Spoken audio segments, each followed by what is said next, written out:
We're going to talk about light. There's a lot to learn with light, so we're going to break it up into two lessons, one today, which is Tuesday, and one on Thursday. And this week, we will be meeting at 10 a.m. on both days. Don't forget the joy of working through Google Slides with your lessons this way is that you get to do them at your own pace. If you need to take a break, go ahead. If you need to go back to lesson 1 or 2, they're saved in your Google Drive, and you can use your notes from there to help you. Let's review. It's really important to review what we've already learned because each concept builds upon another one. And sometimes we might not understand the content the first time we read it. It might take 2 or 3 times before it starts to sink in and make sense. So let's look at waves. There's many different types of waves: sound, water, light, electromagnetic, and even mechanical waves. We know that a wave will travel in straight lines. We also know that this applies to Newton's first law, that the wave will travel in a straight line until it is absorbed by something or reflected. And that's the focus of today's lesson. We also know that amplitude is very important, and that really came in for our lesson last Thursday. So let's take a closer look at amplitude and frequency. So frequency is the number of times a wave occurs in a given period of time.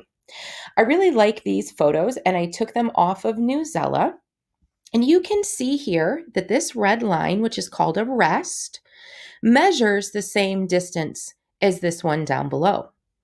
Frequency means how often does the wave have a crest or a trough in a given length. We can see here by the illustration that there are only a couple of ripples.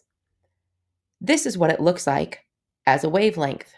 You can see it has a very low frequency because it only has 2 crests and 1 full trough. However, if you take the same distance here, we have 8 crests and troughs in the exact same distance. That's a very high frequency wave. More crests and troughs in the same period of time. And this is what it would look like in a rippling effect of water. You can really see the difference of frequency here. Now, amplitude is the intensity of the wave. Don't forget that amplitude is measured by the distance from the rest, our red lines, to the top of the crest, or from the rest to the bottom of the trough. That tells us if something has a high or a low amplitude. They give you a different example of waves here. Now we have light waves. A low intensity or low amplitude wavelength will have a very dim light, where a high intensity light would be very, very bright. I'd like to point out here that the frequency of both of the light waves is identical. The amplitude is what is different. Here is where the video will be that I'm currently recording to help walk you through these slides. Let's go ahead and get started with our first lesson for light waves. We're still learning the same thing about light waves, that we can describe the properties of them. We can discover that they can cause objects to move, and we will be able to demonstrate that patterns are used to transfer information. So let me ask you some questions. What are some sources of light? Where does light come from? How does it travel? Go ahead and give me your guesses or what you know right over here in the Polaroid. Don't forget, you can put in a text box, you can take a photo or a video. Just a reminder, to get a video into Google Slides is a little glitchy, so feel free to just add it as a separate attachment. We've done a video on how to do this, or you're welcome to email me and ask me. Here are your directions for today. You have 2 note takers. I would like you to name 3 sources of light and tell me in your own words what is visible light. Don't forget that you'll do this after you watch the videos on the previous slide. This is where you take your notes. You can use a split screen if you would like to have your notes up while you have your video playing, or you can toggle between both the slides and your video.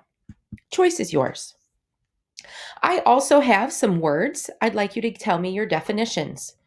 Today we're looking at reflection, refraction, absorption, and visible light. That's all you need to do for note takers this week. Let's go back and take a look at your other directions.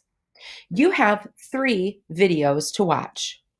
2 Brain Pop videos. I'd like you to do the review on your own, but you don't have to turn them in. One is on light and one is on color. They're between 2 and 5 minutes long. The third video I'd like you to watch, make sure you get a snack or some popcorn. This one is a little bit longer. It's one of my favorites called Magic School Bus Makes a Rainbow, and you can find that on Discovery Education. Don't forget that you're going to need to log in with your school email and password.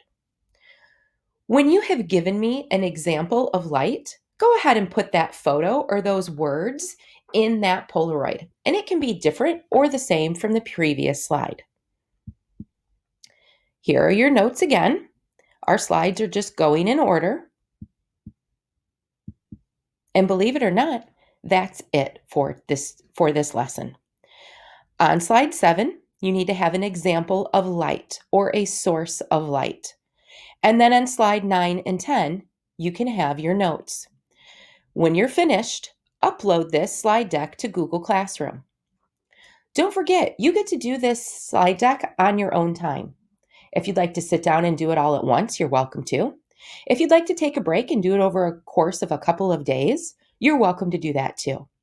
I can't wait to see what you come up with, and enjoy Mrs. Frizzle this week.